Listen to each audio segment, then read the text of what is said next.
Well, hello and happy Friday, Melanie. Hi, yes. How are you doing? I'm doing great. So glad to be back and chatting with you this afternoon as we head into the weekend. That's right. For those of you who are tuning in to our series for the first time, I'm Isabel Banerjee and I'm now in Tucson, Arizona. And with me is my celebrity guest, Melanie Sibbitt, and she is a celebrity because she is one of the 237 Canadian citizens who were passengers aboard the Grand Princess cruise ship that were quarantined and isolated because of concerns of COVID-19 virus aboard. And Monday, yeah, this week, right? Monday? Last week. Last week. Last week. Time Yeah, is March 9th. flying. That's right, we're into week 2. All Yep. right. So she was transported along with her fellow Canadian passengers to Canadian Forces Bases Trenton, Ontario. And from there, we've been having these like room-to-room chats with each other on Zoom. So the conversation we were just having offline is about the amazing examples of resiliency of people who choose and have businesses who choose.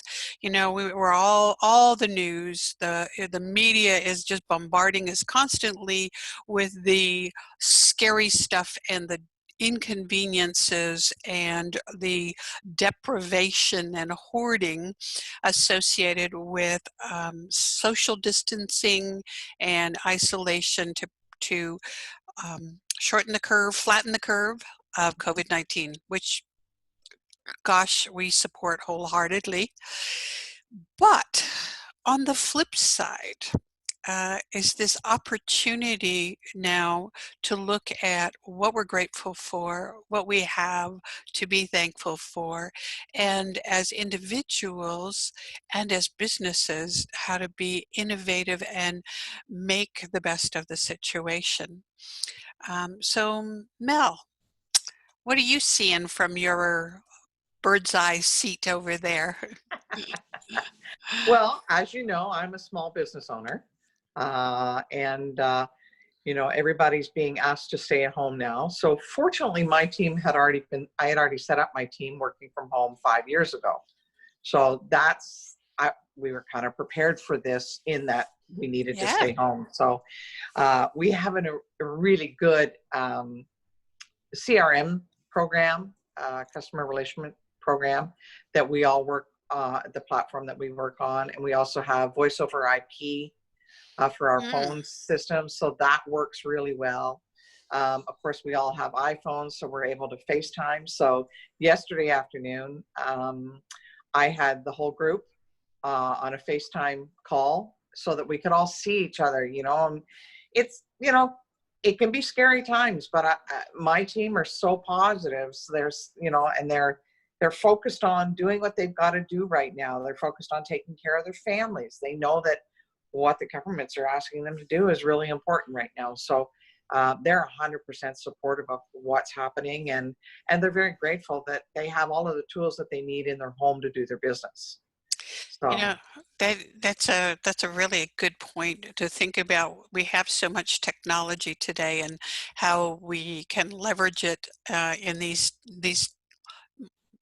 unprecedented times, I yeah, guess you should say. yeah, And yeah. like you, in my business years ago, without even these kinds of circumstances, because I had staff around the globe, we employed a lot of this interactive remote connectivity, right?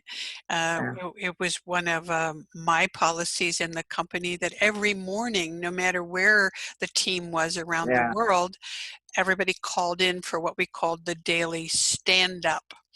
And although then I didn't have the technology for video conferencing, but Right. at least we connected by voice, and everybody checked in to say what they were working on, what they had accomplished since the last call, and what they needed help from the rest of the team from.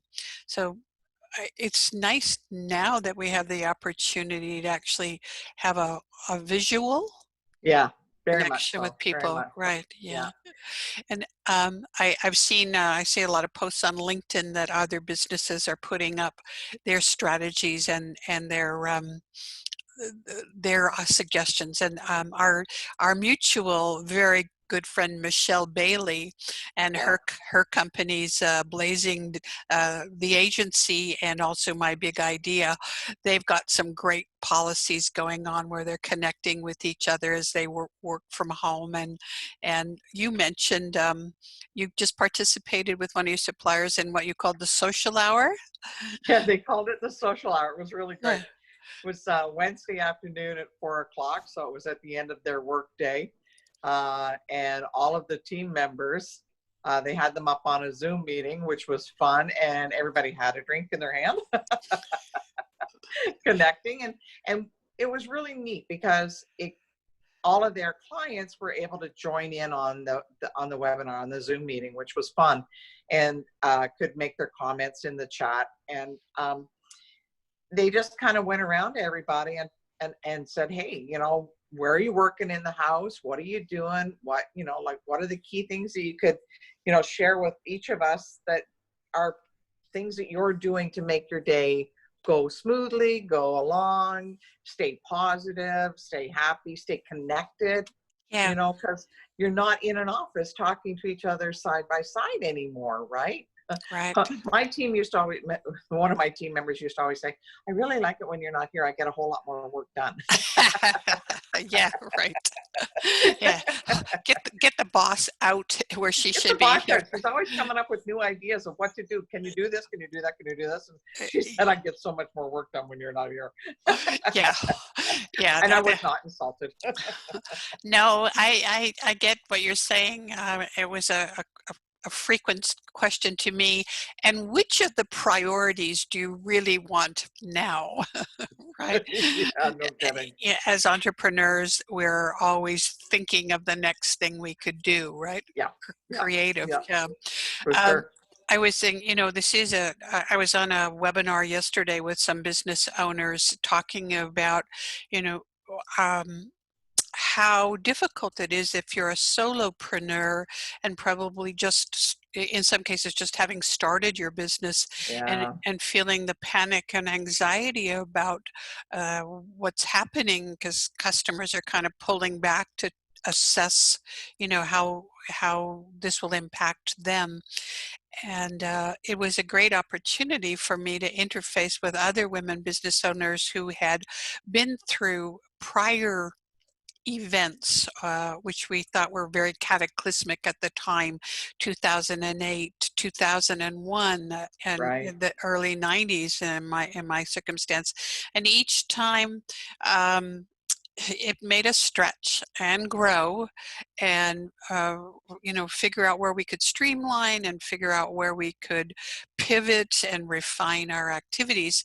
And I think that opportunity exists for us in our personal lives as well. I agree with you. I agree with you. I think what's happening is, part of the fallout of this will definitely be an opportunity for course correction, Yeah. of finding new, more innovative ways of doing what we've been doing and maybe not getting the results that we've been looking for. As things may get a little bit quieter, my team are still very busy, which I'm very fortunate about. But what I'm doing is I'm getting my creative cap on, and how can we keep serving our customer? Because there's, again, I still believe at some point in time, I believe that we are closer to the end of this than we are the beginning, because everybody's taking the proper measures and listening to what's being asked of them. Yep. But I think that our customers are still going to need help from us on the other side of this. Mm-hmm. So let's continue being creative. Let's continue giving them ideas. Let's continue supporting them. And I want it to be a positive experience and not be a fearful experience, right?